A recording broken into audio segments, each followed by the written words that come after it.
kasih oleh Bapak Ibu Saudara semua. Katakan Merry Christmas untuk samping kiri kanan muka belakang saudara. Mari keluar dari tempat duduk saudara. Katakan selamat hari Natal. Merry Christmas. Haleluya. Sungguh-sungguh sangat sukacita Natal pada pagi hari.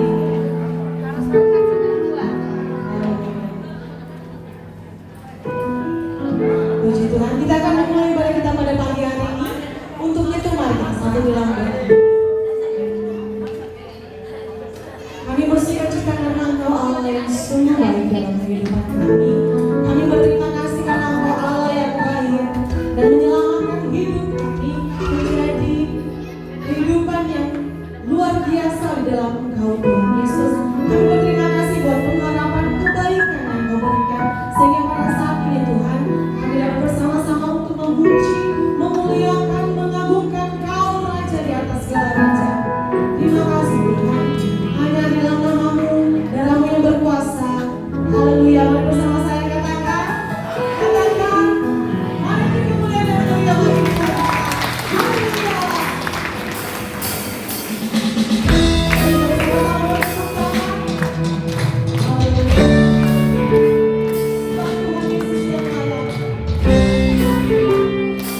Kami tinggikan Engkau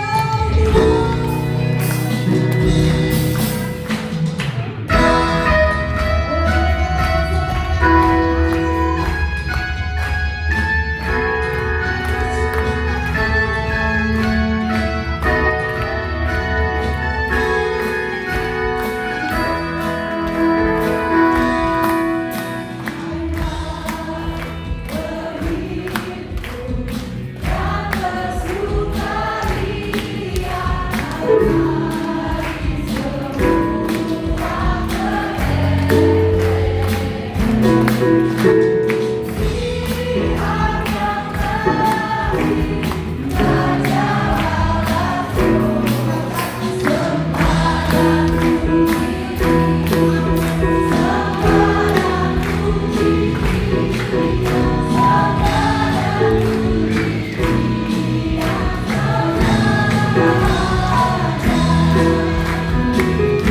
untuk saya.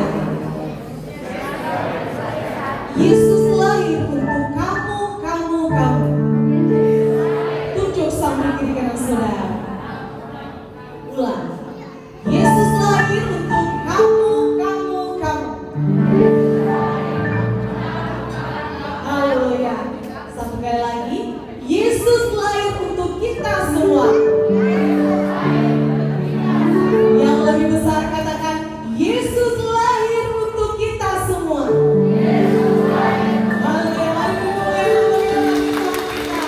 Haleluya.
kami datang menyembah Engkau Tuhan. Engkau Allah yang hadir di tempat ini, dan keputusan kami untuk merasakan hadirat-Mu dalam hidup kami. Keputusan kami untuk mau menyembah Engkau Raja di atas segala macam. Karena kami tahu Engkau Allah yang layak. Kami tidak ada tanpa Engkau, tidak ada apa-apa yang tanpa Engkau Tuhan Yesus. Dan kami percaya hidup kami di dalam Engkau Tuhan Yesus, sebab hanya Engkau lah selama hidup kami. Oh, your glory, my Jesus. We praise you.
memilih kami.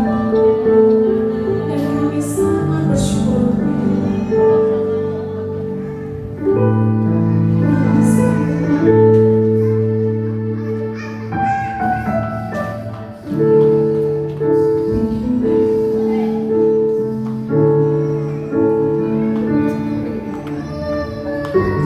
Terima kasih Tuhan.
Berdiri kita nyanyikan pujian ini dari awal.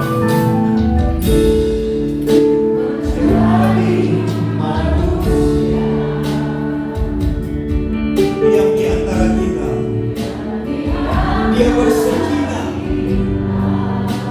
dan sungguh dia Immanuel Elohim, Immanuel yang akan terus menyertai kita sampai selama-lamanya.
senantiasa, dan peristiwa mulia itu kami rayakan dan kami ingat hari ini. Karena itu Tuhan, kami berdoa berdoa menyerahkan pribadi lepas pribadi diri kami akan merenungkan kebenaran firman-Mu. Berkati kami semua. Dan sebelumnya kami mau berdoa secara khusus bagi anak-anak kekasih kami, anak-anak sekolah minggu yang akan memulai kelas mereka. Anak-anak sekolah minggu dipersilakan maju ke depan.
Sebagaimana janji Tuhan, mereka akan menjadi generasi anak panah di tangan pahlawan.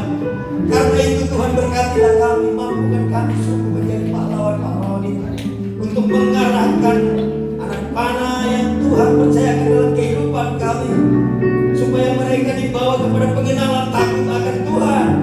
Namun juga kami sadar keterbatasan kami sebagai orang tua. Karena itu kami berdoa memohon kekuatannya daripada Tuhan, kesanggupan agar setiap daripada kami yang Engkau percayakan milik pusaka ini, anak-anak kekasih ini, kami disanggupkan untuk mengarahkan mereka kepada pengenalan takut akan Tuhan.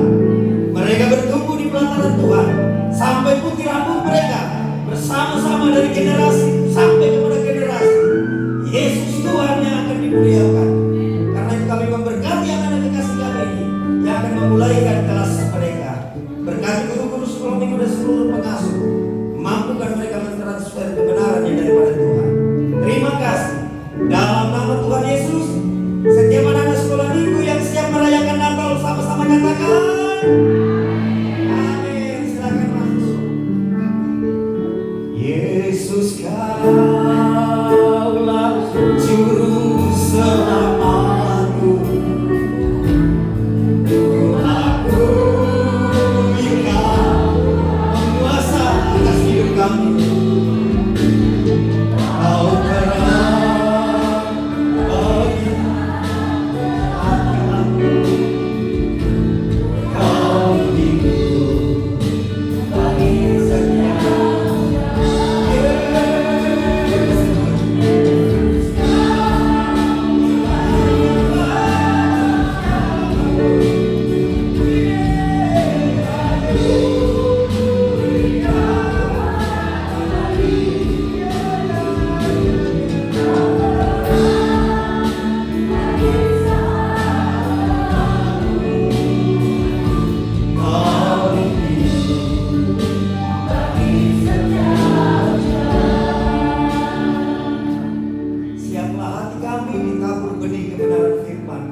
Semuanya dalam rangka Tuhan saja yang dipuji. Terima kasih Tuhan. Dan setiap jemaat Tuhan yang siap merenungkan firman Tuhan, mari sama-sama katakan amin. Puji Tuhan. Silakan duduk Bapak Ibu Saudara terkasih. Haleluya. Shalom. Sekali lagi shalom. Sukacita. Amin. Puji Tuhan. Ya Bapak Ibu, kembali mengingatkan hari ini kita merayakan Natal yang istimewa. Kita merayakan hari kelahiran di hari kebangkitan. Minggu depan. Ya. Saudara boleh harus garis bawahi. Mengapa kita beribadah di hari Minggu? Kalian tuh orang Kristen, Alkitab bilang kuduskanlah hari Sabat.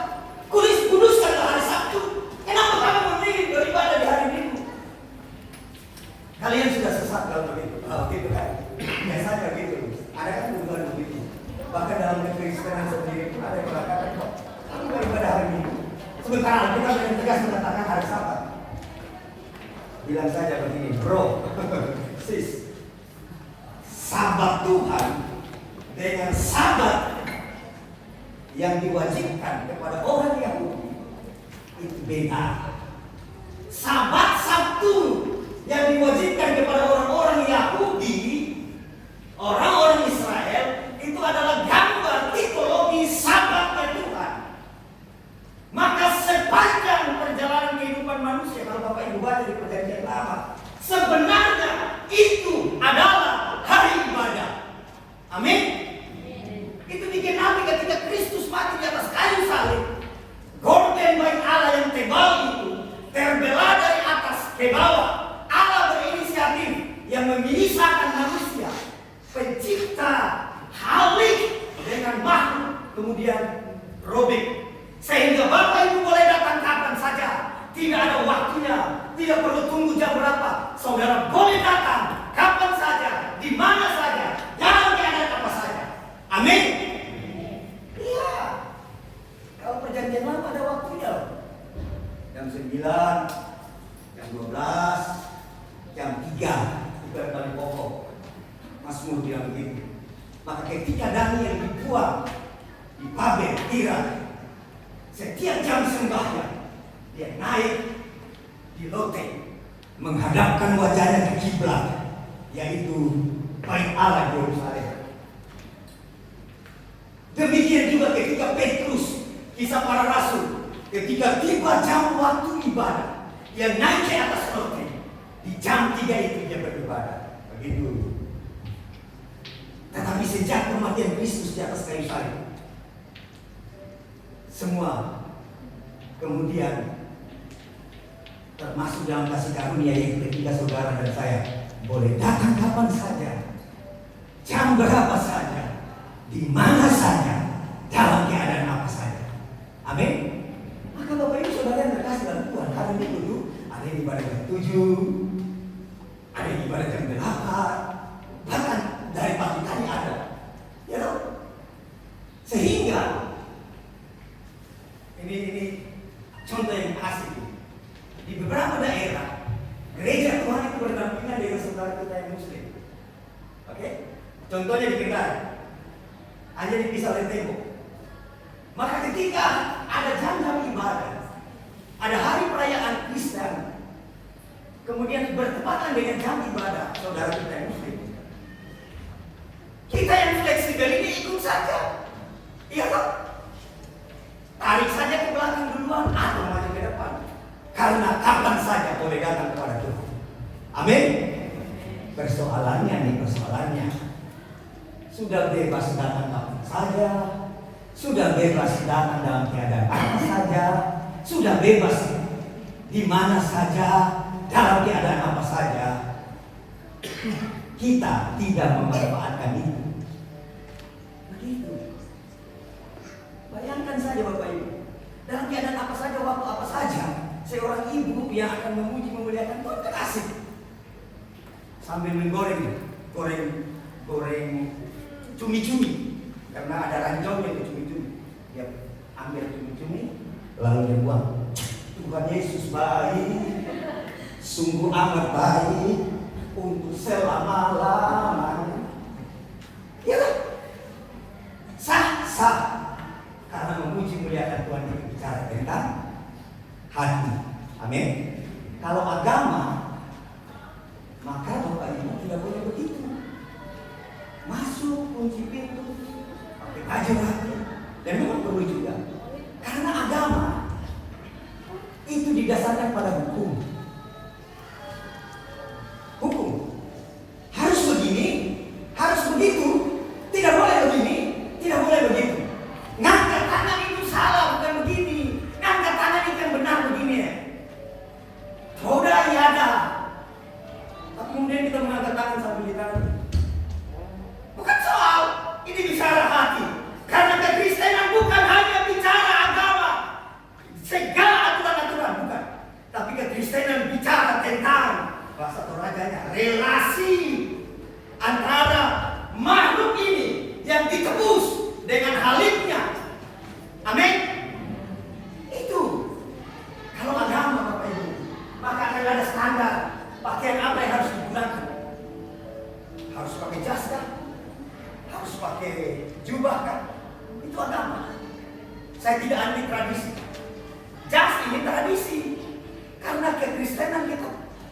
ketemu dengan kekristenan Eropa kan, Pak ya, maka kita pakai jas. Coba kalau kita berjumpa dengan kekristenan Timur Tengah, kemungkinan saya akan pakai sorban, gitu. Saya akan pakai gamis, seperti di Perjanjian Lama disebut begitu. Lalu tidak boleh, bukan soal, karena kekristenan bukan bicara hukum, walaupun banyak hukum di dalamnya, tetapi didasarkan kepada kasih karunia, hubungan yang dasarnya adalah kasih karunia itu. Amin. Amin. Boleh lagi. Sembah dan puji Dia. Gitu. Masuk di gereja yang karismatik Pentakosta. Langsung lampunya sorot. Bukan soal. Karena ini bicara tentang hati. Amin. Amin. Puji Tuhan. Ya, Bapak Ibu Saudara yang terkasih dalam Tuhan Yesus, seperti janji tadi malam, hari ini kita akan belajar kebenaran firman Tuhan tentang Yesus datang untuk mengubah jalan hidupku berdasarkan Matius pasal 12, pasal 2 ayat 12b. Mereka, maka kembalilah pulanglah mereka ke negerinya melalui jalan lain. Karena itu Bapak Ibu, kencangkan sabuk, sebab penerbangan kita hari ini lama. Dan tadi malam cepat tuh. Iya. Ya. Yesus datang untuk mengubah hidup. Mari kita lihat satu-satu dulu. Oh, baca dulu natsnya Matius. Tidak apa Pak Yanti tetap di situ saja. Nanti saya bacakan natsnya dulu. Injil yang tulis oleh Matius. Orang Kristen itu Injilnya Matius. Kebanyakan kan orang-orang yang tidak berjumpa dengan Yesus. Matius ini itu pemungut cukai yang berjumpa dengan Yesus lalu diubahkan. Karakter pemungut cukai paling tidak yang paling menonjol, tipu-tipunya. Gitu? Ambil banyak. Kenapa? Karena ada kepala pemungut cukai yang menekan mereka supaya mereka juga mendapat kehidupan. Kepala pemungut cukai salah satunya yang disebut di Alkitab adalah Zakheus. Kita pernah belajar tentang itu, toh? Jadi pemerintah Romawi tender dalam 1 tahun pajak. Pemilik modal ini membayar pajak 1 tahun itu kira-kira begitu ya kepada pemerintah Romawi 5 miliar. Maka pemerintah Romawi silakan kalau menarik pajak. Ya sebagai pemilik modal pasti saya tarik 5 miliar lewat lah. Maka saya harus menekan ke bawah anak buah saya untuk melakukan. Maka terjadilah seperti Matius itu, pemungut cukai yang dibenci. Pertama karena mereka dianggap sebagai anteng pemerintah Romawi yang menjajah. Yang kedua karena tipu-tipunya itu. Maka ketika Zakheus berjumpa dengan Yesus dan ia berubah, dia bilang setengah dari aku akan kusedekahkan. Dan sekiranya, dan memang bukan sekiranya, kata sekiranya itu bukan sekiranya kalau ada tidak, tapi itu menunjukkan bahwa dia tipu. Kalau ada yang saya tipu, bahwa memang ada yang saya tipu, saya kembalikan 4 kali lipat. Maka hari itu mungkin Zakheus bangkrut karena setengah hartanya dipotong untuk sedekah, setengah yang lain dipakai untuk mengganti 4 kali lipat. Kemungkinan bangkrut dia hari ini, tetapi lebih dari semuanya dia berjumpa dengan Kristus.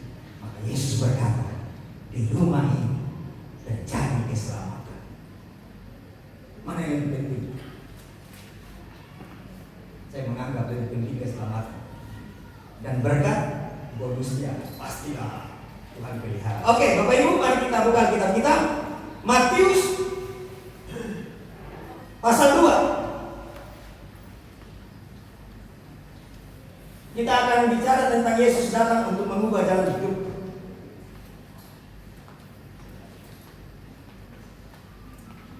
Ayat lengkapnya di ayat 12. Matius 2 ayat 1 sampai 12. Saya baca lengkap di ayat 12. Dan karena diperingatkan dalam mimpi, diingatkan dalam mimpi, supaya jangan kembali ke Herodes, maka garis bawah itu, karena diingatkan, maka pulanglah mereka ke negerinya melalui jalan lain. Oke. Bapak Ibu Saudara yang terkasih, mari kita lihat satu-satu ayat kayak apa tema kita ini.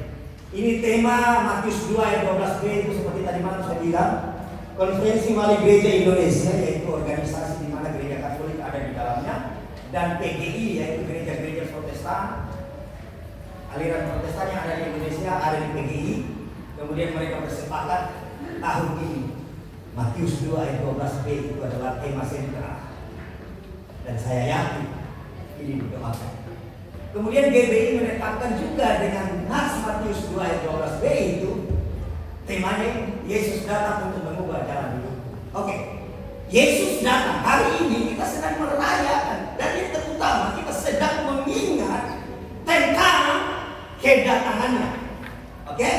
Hari ini, hari Natal ini kita sedang mengingat. Kita pernah belajar tentang kata ingat, itu diterjemahkan dari kata amnesis. Amnesia itu lupa ingatan, amnesis tidak lupa. Atau dalam bahasa Ibrani-nya lezikri, zikir.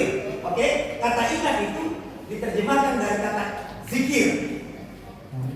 Zikra. Bahasa Ibrani. Maka firman Tuhan bilang begini, bikin kau ini sebagai pengingat akan aku. Jadi seluruh apa yang kita lakukan di hari ini khususnya dalam rangka untuk mengingat Dia. Amin. Nanti kita lihat tentang peringatan. Hari ini kita merayakan sekaligus memperingati Yesus yang datang. Peristiwanya sudah terjadi 2000 tahun yang lalu. Injil Yohanes. Ya, sekarang Pak Yanti buka ya. Yesus datang untuk mengubah. Kita mulai melihat dari kata datangnya dulu. Yohanes pasal 1. Saya baca dari ayat 1 ya. Pada mulanya adalah firman. Mula-mula sekali. Ujungnya tanpa ujung di sana. Mula-mula sekali adalah firman. Dan firman itu bersama-sama dengan Allah. Oke? Dan firman itu adalah Allah. Ya? Ya. Firman itu adalah Allah. Kemudian firman itu nuzul, turun menjadi manusia. Ayatnya ke-14. Firman itu telah menjadi manusia dan Dia berkemah, bersekinah, kenosen di antara saudara dan saya. Itu sudah terjadi 2000 tahun yang lalu. Maka di kitab Ibrani ditulis, kalau zaman lampau Allah berbicara dengan rupa-rupa cara melalui para nabi-nabi, perantara nabi-nabi. Sekarang Ia berbicara melalui anaknya sendiri. Oke? Melalui firman yang jadi manusia itu. Karena itu salah satunya kenapa di Alkitab kita Yesus itu disebut utusan. Jadi kalau ada orang bilang itu utusan, iya bro, sama-sama utusan, hanya dalam pengertian yang berbeda.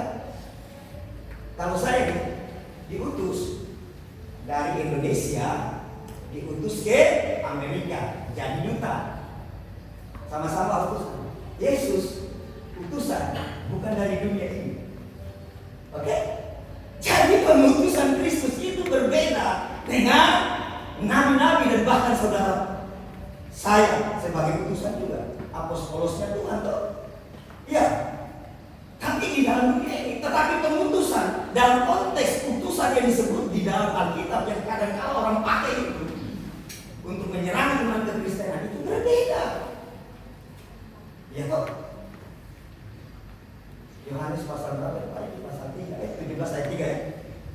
Yohanes 17 ayat 3 dibilang begini. Inilah kebenaran yang sejati, bahwa mereka mengenal satu-satunya Allah, Allah yang Esa, dan aku, Yesus sebagai utusan. Allah yang Esa, Yesus sebagai utusan. Pasal 3 ayat 3 begini. Inilah hidup yang kekal itu, yaitu bahwa mereka mengenal Engkau ya Allah, satu-satunya Allah yang Esa. Betul.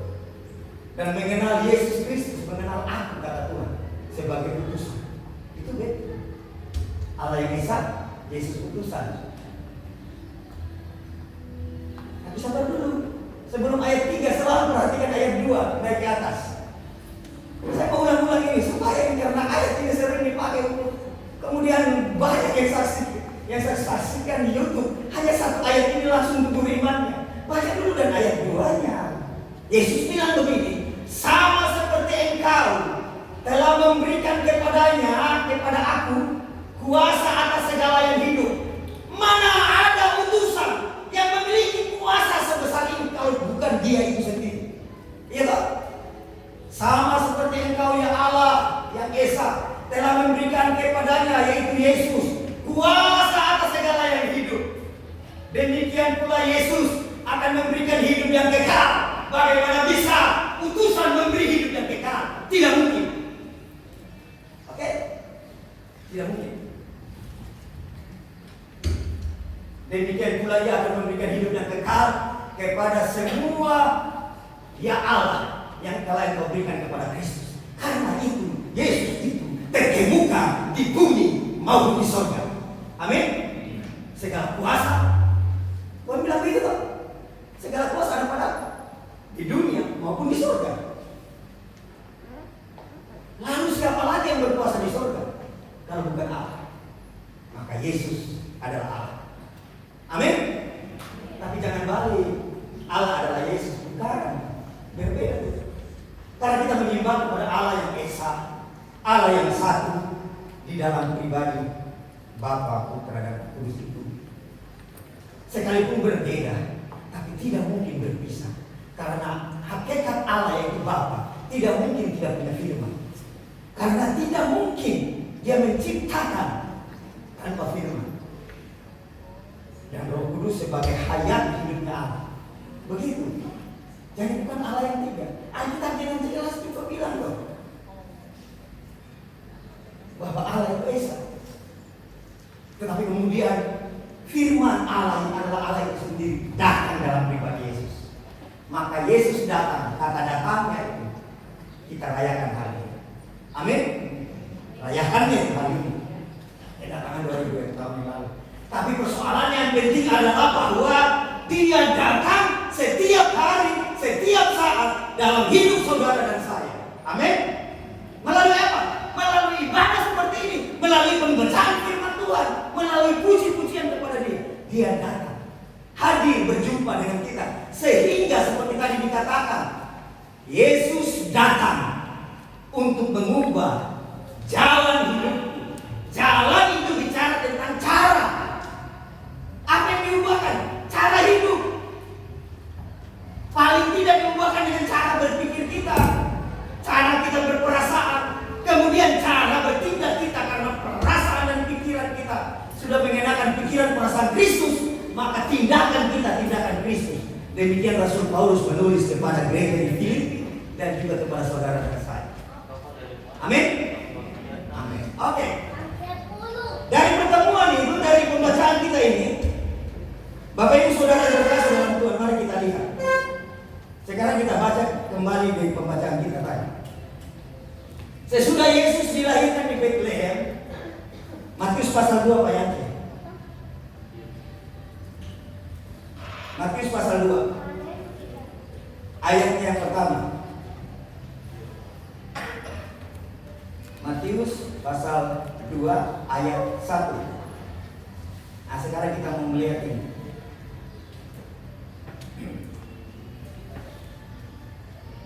Sesudah Yesus dilahirkan di Bethlehem di tanah Yudea pada zaman Raja Herodes.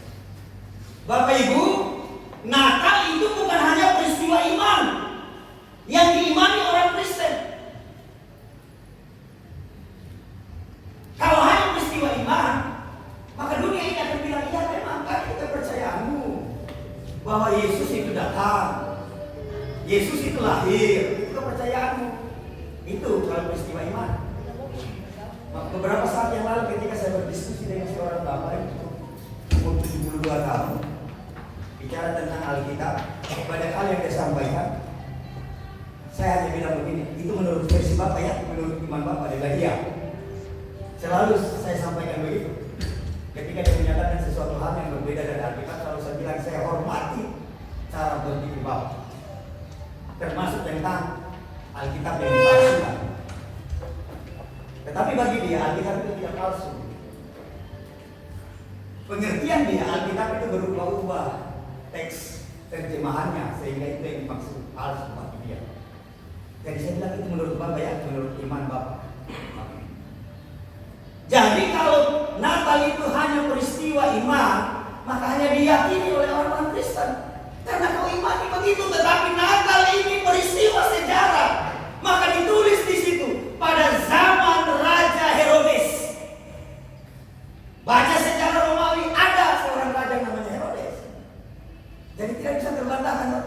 Kalau kita berbicara tentang iman, kita tidak bisa ketemu. Tetapi kalau kita bicara tentang sejarah, bisa jelas terlihat di situ. Bukan berarti ini tidak penting, tidak. Tapi peristiwa Natal itu bukan hanya sejarah, bukan hanya peristiwa iman yang diimani oleh saudara dan saya, tetapi ini juga peristiwa sejarah yang tidak bisa dibantah. Maka ada sumber-sumber lain di luar Alkitab yang mendukung peristiwa itu, termasuk peristiwa penyaliban. Amin. Nah itu oke. Ini intermezzonya saya. Sesudah Yesus dilahirkan di Bethlehem di tanah Yudea, itu peristiwa iman. Pada zaman Herodes itu peristiwa sejarah. Datanglah orang-orang Majus dari timur ke Yerusalem. Tidak ditahu siapa orang Majus ini. Tidak dijelaskan dengan tegas, di situ hanya dikatakan dari timur ke Yerusalem, timur Yerusalem.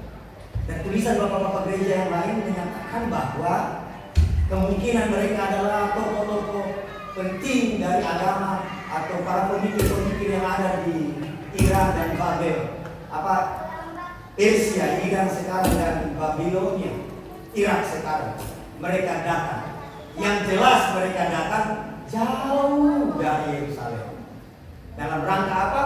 Berjumpa dengan Raja Yahudi. Ayat 2. Di manakah dia raja orang Yahudi yang baru dilahirkan itu? Ya, mereka memiliki sedikit pemahaman tentang Raja Juru Selamat itu. Bukan hanya tahu, tapi mereka bilang begini, kami telah melihat bintangnya di timur dan kami datang untuk menyembah dia. Semacam tadi malam saya bilang, kadang-kadang kita ini tahu, tapi kita tidak taat untuk melakukannya. Maka ayat 12 nanti kita belajar bersama. Mereka tahu mungkin tradisi-tradisi dari nenek moyang mereka ketika orang-orang Israel dibuang di Babilonia, sehingga mereka tahu pengharapan. Karena itu mereka bilang begini, di mana sih raja orang Yahudi yang baru dilahirkan itu? Itu. Jadi mereka memiliki sedikit pemahaman. Tetapi dari yang sedikit pemahaman itu, mereka berani bayar harga untuk jauh-jauh datang ke Yerusalem. Dan dari malam saya sudah singgung tuh, peristiwa mereka lihat bintang di negerinya itu dihitung tuh tahun lalu, bukan hari waktu lahir, bukan.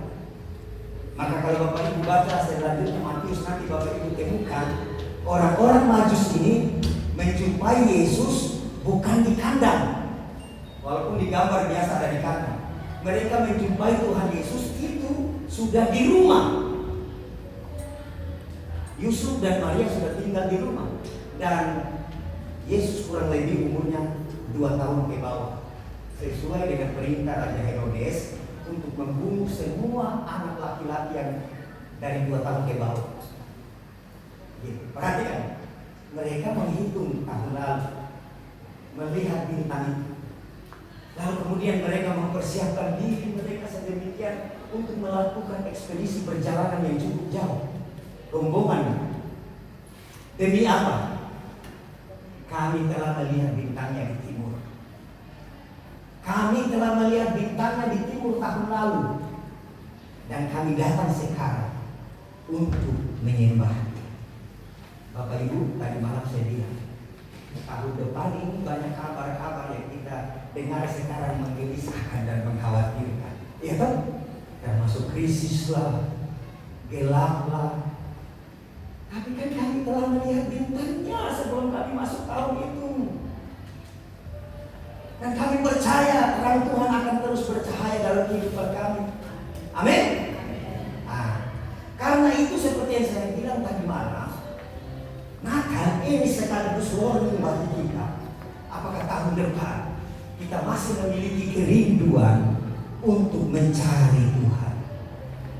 Seperti orang-orang Majus yang menyusah-nyusahkan dirinya, bayar harga, korban tenaga, korban waktu, bahkan nyawa dipertaruhkan. Ini bukan perjalanan zaman sekarang. Dari Labuan sana datang ke Bogor naik mobil saja tidak ada tantangan, ada begal di jalan. Tidak. Ini zaman 2000 tahun yang lalu. Naik onta. Ya kan? Dan orang naik onta dari perjalanan yang cukup jauh itu sakit juga pinggang. Karena memang harus ada teknik tersendiri kalau naik onta tuh. Naik onta itu harus irama. Seperti Bapak Ibu naik katingting kalau panjang tuh, kalau katingting itu miring, ikut saja, jangan tahan. Karena sampai di tujuan sakit pinggang dan sama dengan naik perahu. Kalau orang yang tahu naik perahu tuh, atau gitu apa perahu panjang itu mau dibakar. Karena kalau orang yang baru naik tuh, nanti tanya Ibu Dorcas, karena dia paling keras suaranya kalau di katingting. Itu perahu ini nih, kalau dia miring kan kita ikuti saja. Jangan dia miring-miring, kita tahan juga badan kita sampai di tujuan sakit. Seperti itu orang naik onta. Harus ikuti, kan onta jam, jadi harus ikuti saja gitu. Bayangkan Bapak Ibu, perjalanan yang jauh, waktu dikorbankan, kekayaan dikorbankan untuk perjalanan yang cukup jauh itu. Tetapi mereka bilang, kami telah melihat bintangnya di timur dan kami datang untuk menyembah. Di penghujung tahun 2022, kami telah berjumpa dengan Kristus dan kami akan tetap menyembah Dia. Dan kami akan tetap merindukan untuk berjumpa dengan Dia di dalam ibadah, di dalam pembacaan firman Tuhan, di dalam puji-pujian, di dalam bekerja, di dalam melayani karena kami telah melihat bintang. Amin. Dan orang-orang yang berjumpa dengan Kristus pasti berubah. Baca Alkitab. Matius yang suka tipu itu, yang betul-betul begitu tamak sebagai pemungut cukai, diumpahkan. Sakeus pun demikian. Iya kan? Bahkan Lukas yang pernah meninggalkan pelayanan, ketika ia memahami tentang kebenaran, kemudian ia kembali dan Tuhan percayakan untuk menulis Injil Lukas. Perempuan Samaria yang kawin cerai berjumpa dengan Tuhan Yesus tengah hari bolong di sumur, berubah. Apa yang tidak berubah kalau berjumpa dengan Tuhan Yesus? Orang lumpuh tidak bisa berjalan, buta melihat. Karena itu Bapak Ibu, hari ini saya menekankan kembali, mari persiapkan diri kita. Karena ke depan terlalu banyak tantangan yang bikin kita tidak bisa mewujudkan rindu itu dengan kita. Macam-macam pasti. Karena memang Alkitab bilang, Rasul Paulus bilang kepada Timotius, bahwa di akhir zaman ini akan semakin banyak kesukaran. Kenapa? Masa-masa sukar akan terjadi karena orang akan cinta dirinya. Maka kita lebih sering dengar selfie kok. Selfish. Tidak boleh, bukan berarti tidak boleh selfie, tapi ya kita kemudian menunjukkan diri kita. Bukan berarti tidak boleh yang lebih, bukan. Hanya saya mau bilang bahwa Alkitab dengan tegas bilang kesukaran banyak terjadi di akhir zaman. 2 Timotius pasal 3 ayat 1 sampai 9. Tanda-tanda akhir zaman salah satunya orang akan semakin cinta dirinya, saya itu yang pertama. Yang kedua, orang akan cinta uang, diwakili harta kekayaan dan segalanya. Dan yang paling menjadi soal, Alkitab bilang begini, tidak mempedulikan agama, hal-hal rohani menjadi tawar. Tidak ibadah bro, kan ini hari Jumat, hari Minggu, kenapa tidak ibadah? Nanti minggu depan. Lah kalau hari Selasa dipanggil pulang karena saudara dan saya sudah ada antrian di depan loket, ketemu tidak minggu depan. Tidak akan ketemu. Manusia akan mencintai dirinya, menjadi hamba uang. Ini salah satu persoalan yang terjadi di depan. Ya, membual sombong, fitnah, berontak terhadap orang tua, tidak tahu berterima kasih. Ciri-ciri tentang kemudian dikatakan begini, tidak mempedulikan perkara-perkara rohani. Lebih senang mempercantik diri dari luar, tampilan lebih oke, tetapi tidak mengurus tampilan dari dalam. Sementara Alkitab dengan tegas mengatakan, hai perempuan-perempuan, janganlah engkau berdandan seperti orang-orang yang tidak mengenal Tuhan, dengan segala perhiasan emas dan rambut berkepang-kepang. Bukan berarti tidak boleh, bukan. Karena ayat selanjutnya itu bicara bahwa ada yang lebih penting dari kecantikan luar, yaitu kecantikan dari dalam. Lalu pagi biar kita pakai daster robe-robe, bukanlah. Sudah pakai daster robe-robe lalu di rumah baru baunya lalu kan, bukan. Alkitab bilang, bahkan firman Tuhan bilang begini, bahkan suami-suami yang tidak bertobat sekalipun, mereka akan bertobat manakala mereka melihat betapa saleh hidupnya istrinya. Lalu suami-suami bilang gini, hore, di hari ini kita sebaliknya juga, gitu, ya. Karena itu Bapak Ibu Saudara yang terkasih, Alkitab bilang salah satu ciri tidak mempedulikan agama. Hari ini kita belajar dari manusia bahwa mari jadikan momen Natal sekarang sebagai momen kita berkomitmen. Mulai minggu ini kita akan semakin merindukan Tuhan. Amin. Ya, apakah kebetulan bahwa Natal ini dirayakan di minggu?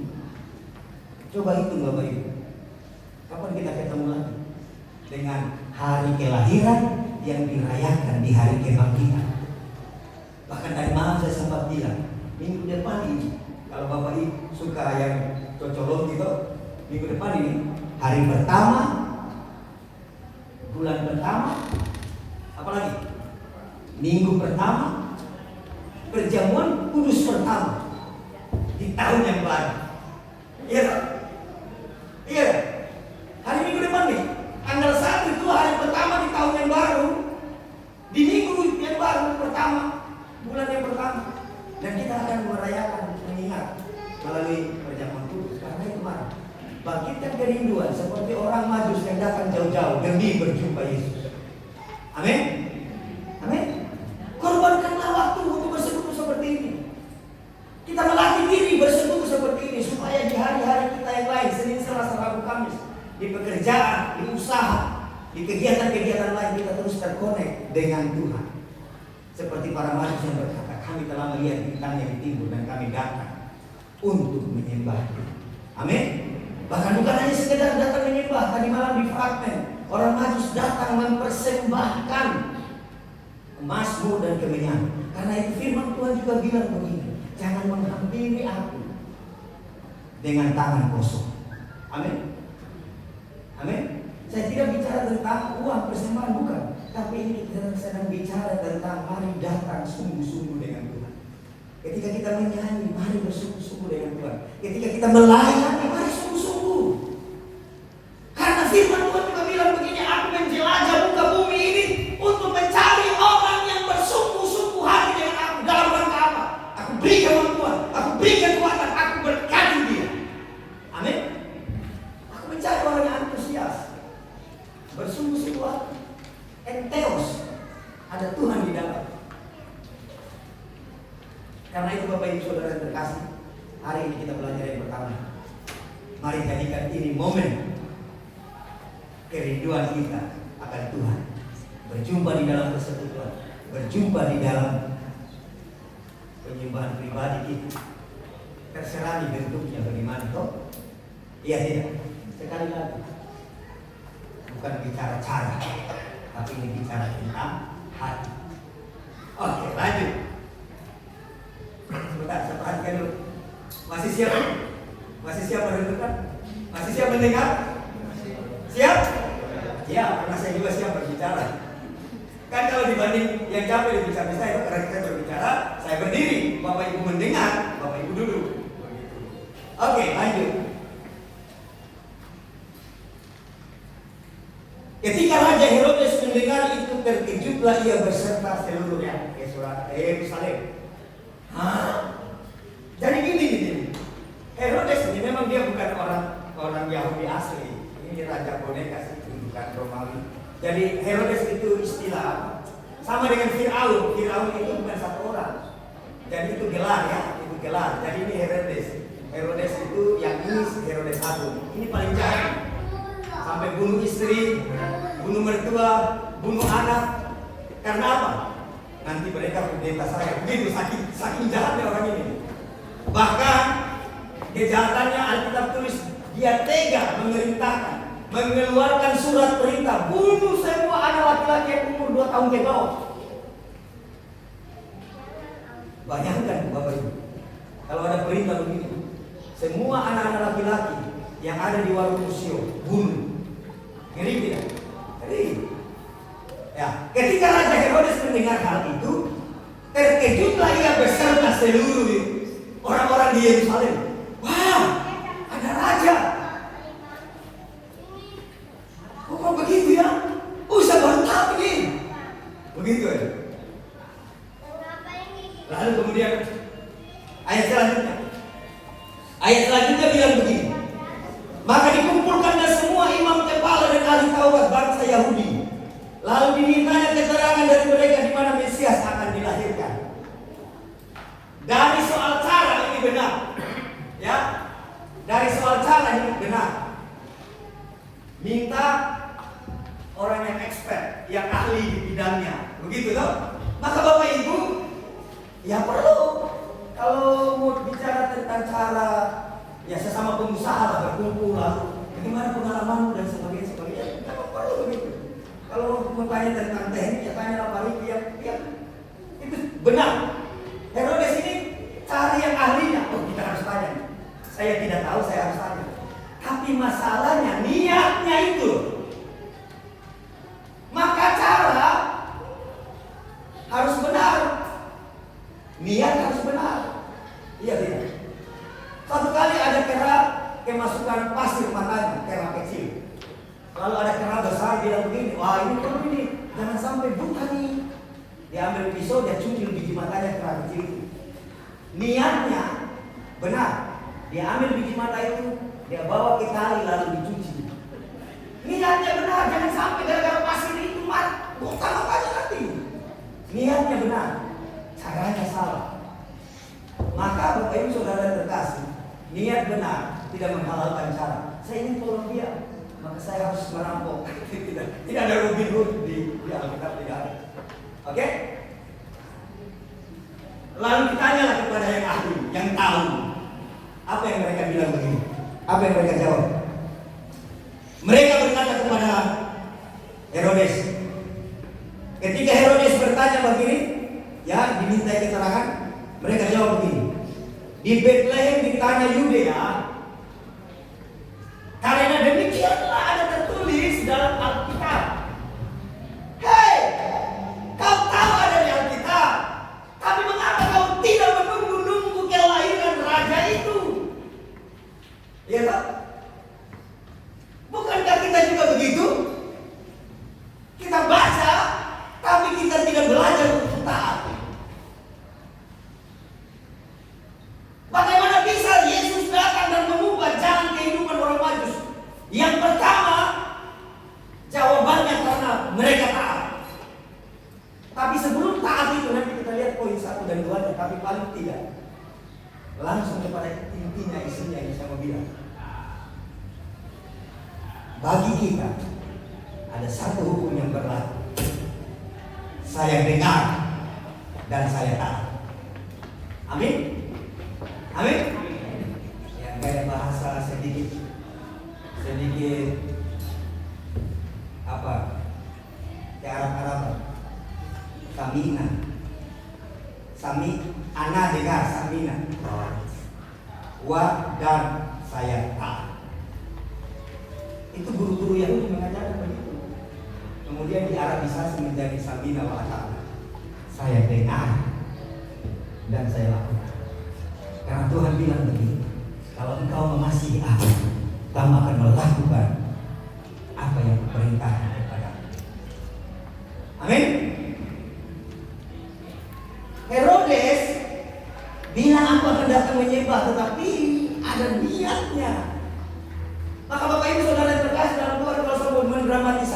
tentang Herodes ini seperti drama tadi malam. Mungkin ketika Herodes bilang begini, sini. Panggil orang Majus toh. Kau selidiki anak itu. Tadi malam kan begitu dramanya toh. Kau selidiki anak itu. Kalau sudah tahu, datang kasih tahu saya, karena saya akan datang menyembah. Begitu loh, adegan tadi malamnya. Lalu setannya di belakang bilang, yes, begitu. Tapi kalau saya mau mendramatisasi yang lain begini, kau pergi selidiki anak itu. Kalau sudah tahu, pulang kasih tahu saya akan datang menyembah dia. Dan malaikat di sampingnya bilang gitu, bukankah kadang-kadang kita seperti itu? Ya, tidak connect apa yang kita katakan dengan dia tuh. Pergi cari tahu mana itu. Saya akan datang menyembah dia. Padahal malaikat sampai bilang, begitu kita biasa. Saya berani katakan ini karena saya juga kadang-kadang menjadi pelaku seperti itu. Bisa pakai, bisa aman. Ya, padahal dalam hati ini. Iya tidak. Nanti datanya, insya Allah. Padahal memang niat tidak datang. Iya tidak. Semoga Tuhan izinkan. Padahal tidak ada minta. Besok gereja ya. Oke. Tidak. Karena itu Bapak Ibu Saudara terkasih, mari belajar dari orang Majus. Mereka tidak seperti Herodes. Kemudian mereka pergi. Ya ayat terakhir langsung. Karena sekolah minggu sudah mau selesai. Pak Yante tolong buka langsung di Matius 2 ayat 12 tadi. Mari kita lihat bagaimana tema itu berdasarkan ayat ini kemudian terjadi dalam kehidupan kita. Matius pasal 2 ayat 12. Jadi Herodes sudah bilang tuh, pergi cari tahu, kasih tahu saya, karena saya akan datang menyembah. Padahal tidak, rencana mau. Ini saingan, anaknya sendiri dia bunuh, istrinya sendiri dia bunuh karena dia takut nanti dikudeta. Apalagi seorang bayi yang lain. Perhatikan ya. Lalu para Majus ini pergi. Kan tahun lalu dia pindah. Setelah perjalanan tahun ini datang di Yerusalem bertanya-tanya. Oh ternyata lokasi yang tepatnya itu ada di Bethlehem menurut Alkitab. Lalu mereka pergi ke Bethlehem dengan pesan dari Herodes. Kalau sudah temukan anak itu, pulang kasih tahu karena saya mau datang menyembah. Oke. Sampai di Bethlehem mereka berjumpa dengan anak-anak Yesus yang kurang lebih umurnya 2 tahun. Jadi kemungkinan sudah bisa jalan. Mereka mempersembahkan emas, kemenyan, dan buah. Minggu lalu kita sudah belajar bahwa Natal itu adalah nubuatan salib. Karena di peristiwa Natal sekaligus diumumkan, dinyatakan kematian dan kebangkitannya. Kita sudah belajar, saya tidak mau mengulang lagi, tapi paling tidak melalui persembahan itu bisa ditahu bahwa Yesus yang lahir pada saat itu, melalui persembahan itu ditahu bahwa ia akan dipersembahkan sebagai kurban yang sejati. Dia akan mati. Setelah bertemu, mereka mempersiapkan diri. Orang Majus mau pulang. Dan Alkitab bilang begini. Dan karena diperingatkan dalam mimpi, Tuhan kreatif untuk mengingatkan. Bisa saja lewat anak kita, istri kita, suami kita, teman kita, bahkan orang tidak percaya sekalipun. Hari ini kami mau berfoto di sini karena terlalu ribet ini. Kenapa yang ngobrol sudah selesai Pak? Akhirnya suasana tidak enak tadi pagi. Lalu adik saya yang bungsu yang begini dari kemarin datang hari dibantu di sini dan tadi dan akan datang lagi. Jadi mungkin ini Natal. Iya betul. Kenapa dia ada foto langsung bikin rusak suasana ini? Dan Tuhan pakai dia hanya untuk bilang ini Natal. Oh iya. Dan karena diperingatkan dalam mimpi, Tuhan kreatif untuk mengingatkan Bapak Ibu dan saya. Amin.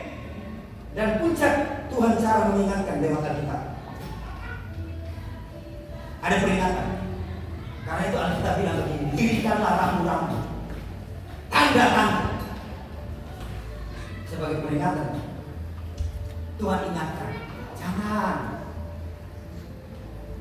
Mestinya begini loh, begini gitu kan. Lalu dalam mimpi Tuhan bisa ingatkan dengan cara apapun. Terlalu banyak cara Tuhan bisa pakai untuk mengingatkan kita. Ya. Yang penting firman Tuhan bilang begini, berbahagialah orang yang tulus hatinya, karena mereka akan melihat Allah. Di bagian ayat lain bilang tidak ada yang dapat melihat Allah. Ya betul, secara visual. Tapi peringatan Yesus itu bilang begini, kalau engkau menjaga hatimu murni, maka engkau akan melihat Allah melalui peringatan-peringatan yang kreatif. Banyak cara untuk mengingatkan saudara dan saya, karena Dia mengasihi saudara dan saya. Amin. Diingatkan. Lalu selain diingatkan, malaikat itu bilang begini. Kemungkinan kalau malaikat dalam mimpi mungkin. Saya tidak tahu dengan cara bagaimana yang jelas di mimpi itu diingatkan. Selain diingatkan, lalu mereka diperintahkan, jangan kembali ke Herodes. Ini perintah lebih tegas. Jangan kembali ke Herodes. Jangan kembali ke masa-masa di mana kamu hidup tanpa mengenal Tuhan. Amin. Amin. Biar Natal hari ini mengingatkan kembali kepada kita sekaligus Tuhan perintah. Jangan lihat ke belakang, zaman yang sudah purbakala itu, zaman yang lampau. Lihat, saya sedang membuat sesuatu yang baru dalam hidupmu di penghujung tahun 2022 ini. Bahkan aku akan membuat sungai di gunung, jalan di belantara. Itu janji Tuhan. Nabi Yesaya bilang begini kepada orang-orang Israel yang sedang ada di pembuangan, yang sedang berputus asa, menantikan janji Tuhan kapan kita pulang. Karena itu Bapak Ibu Saudara terkasih, ingat peringatannya. Amin. Natal itu adalah peringatan. Ingat. Kemudian perintah itu lebih tegas. Ada peringatan, ada perintah. Tetapi tidak cukup sampai di situ. Karena peringatan hanya sekedar peringatan, perintah hanya sekedar perintah. Tidak ada artinya kalau tanpa maka pulanglah mereka. Mereka mengambil keputusan untuk tunduk kepada apa yang diingatkan, untuk taat kepada apa yang diperintahkan. Mereka pulang kembali ke negerinya melalui jalan lain. Jalan yang belum pernah dicoba dijalani, jalan yang penuh dengan tantangan baru, jalan yang kondisi adanya belum dialami. Tetapi mereka berani memilih. Ini tidak enak jalan dengan Tuhan begini. Dulu apa-apa saja kita kerjakan aman-aman saja, tidak ada tuduhan, tidak ada hal-hal yang bebas saja. Mau minum mabuk juga di jalan-jalan, tidur di dekat bukan soal, gitu dong. Rambut sudah putih sulit-sulit, aman-aman saja. Tetapi mari Bapak Ibu Saudara terkasih, karena diingatkan, karena diperintahkan, mereka kemudian mengambil resiko baru, menempuh jalan lain.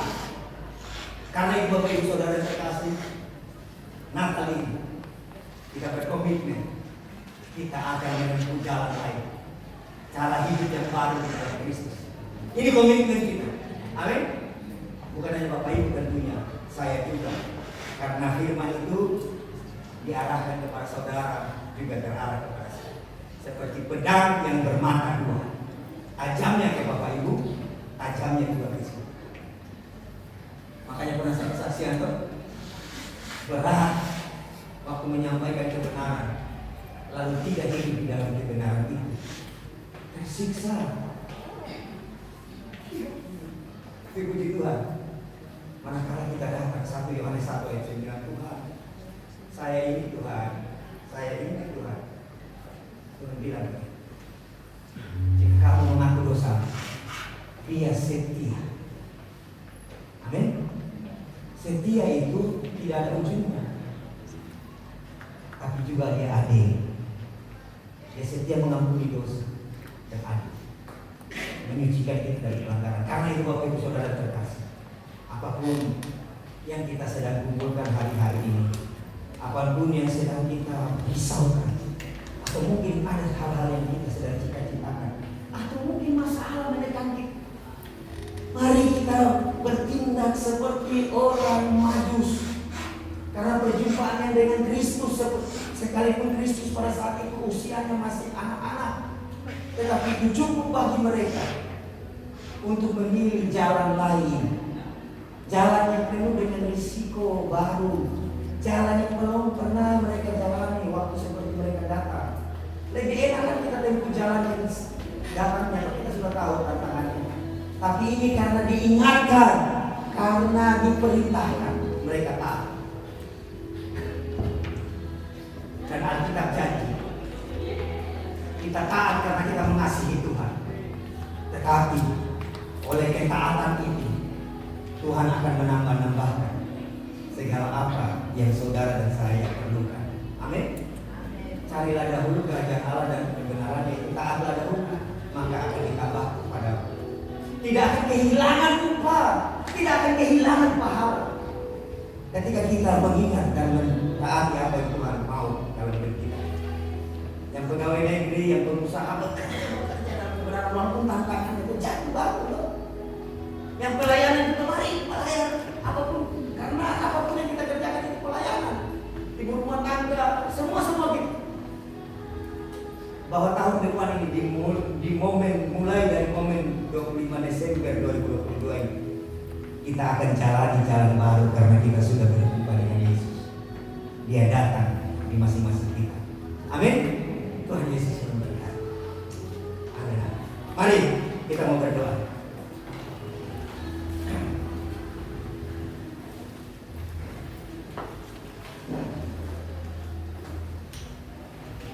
Tuhan Yesus, terima kasih. Kami sudah merenungkan kebenaran firman-Mu. Materaikanlah di hati pikir kami ya Roh Kudus, supaya kebenaran firman Tuhan boleh kami hidupi dalam hidup ini. Semua untuk memuliakan Tuhan, dan Tuhan janji, toh kami juga tidak akan kehilangan upah, tidak akan kehilangan pahala yang daripada Tuhan karena melakukan. Tetapi lebih penting adalah bahwa kami mengasihi Tuhan yang telah memberi kehidupan bagi kami. Terima kasih. Kemuliaan hanya bagi-Mu. Dalam nama-Mu kami berdoa. Amin. Puji nama Tuhan. Selain kita diberkati oleh firman Tuhan pada pagi hari ini. Amin, saudara. Puji Tuhan, kita akan memberikan persembahan. Untuk itu mari kita satu dalam doa. Kami berterima kasih kepada Tuhan, kami bersyukur kepada tiba saatnya kami akan memberikan persembahan. Biarlah Kau memberkati persembahan ini untuk pelayanan Tuhan, dan biarlah Kau memberkati hari kami juga Tuhan. Berikan kami kebijaksanaan untuk mengatur keuangan kami dengan baik. Terima kasih banyak Tuhan. Hanya nama-Mu dan Nama yang berkuasa. Haleluya. Amin.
Tuhan, Shalom.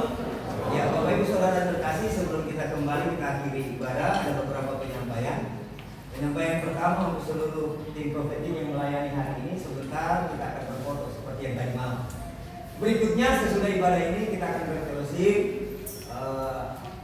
Dari diakonia panitia sudah menyiapkan snack untuk kita nikmati dalam kebersamaan kita. Sudah ada bersama anak-anak kasih kita di luar setelah ibadah ini. Kemudian mengenai kegiatan ibadah berikutnya, tahun baru nanti hari Sabtu jam 7 malam kita akan ibadah di tempat ini, ya, jam 7 malam. Kemudian besok jam 9 pagi kita ibadah untuk tahun baru, dan ini merupakan ibadah termasuk ibadah, saya tidak terlalu ingat, yang jelas bahwa setiap tahun kita tidak pernah beribadah di tanggal 1 karena kita beribadah di tanggal 31 sampai masuk tanggal 1 malam. Tahun ini maka kita ubah jam 7 malam kita ibadah malam tahun baru, kurang lebih 1 jam atau 1 jam setengah. Sesudah itu ada juga fellowship. Sesudah itu paginya besok kita akan ibadah jam 9. Sekaligus juga akan ada sakramen perjamuan kudus. Karena itu Bapak Ibu, saya berharap kita hadir semua untuk sama-sama mengingat, ya. Sekali lagi ini hal yang unik.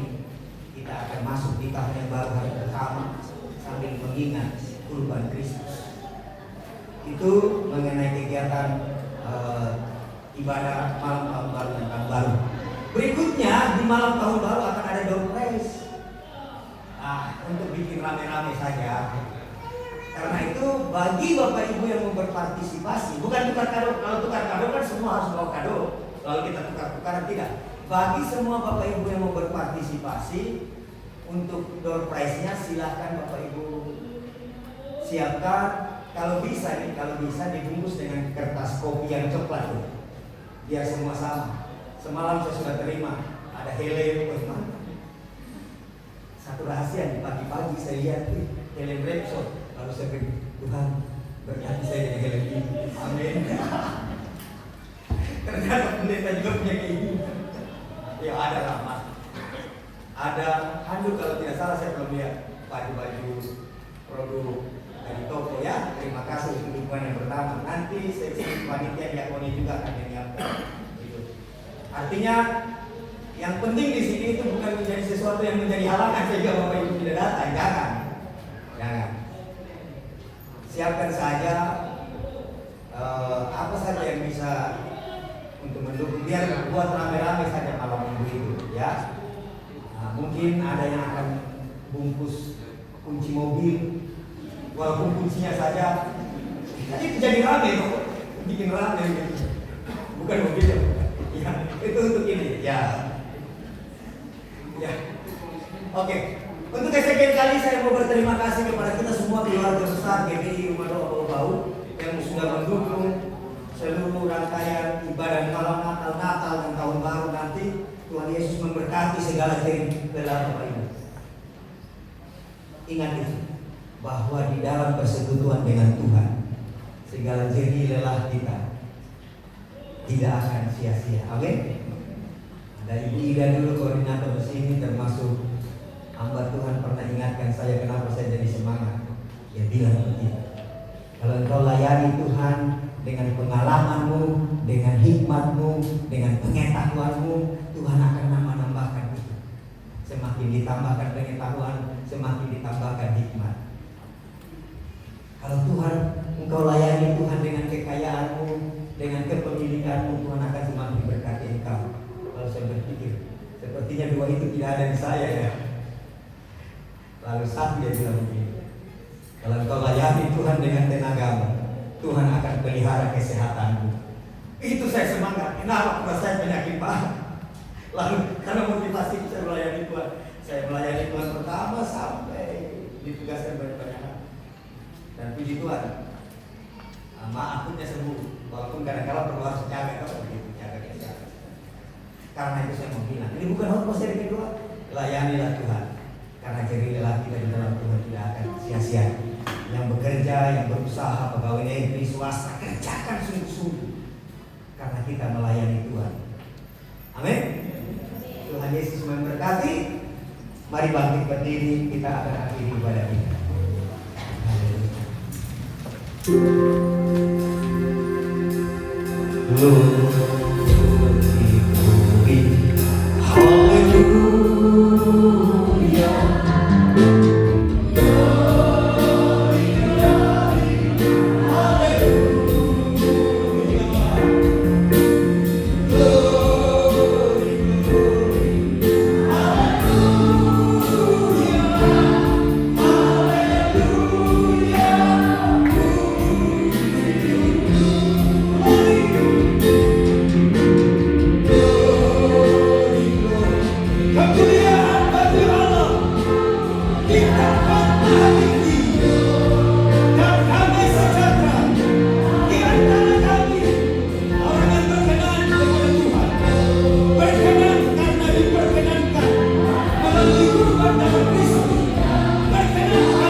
Kehadiranmu di tengah-tengah kami, umatmu, milik kepunyaanmu, di hari di mana kami mengingat merayakan kebangkitanmu, yaitu hari Minggu.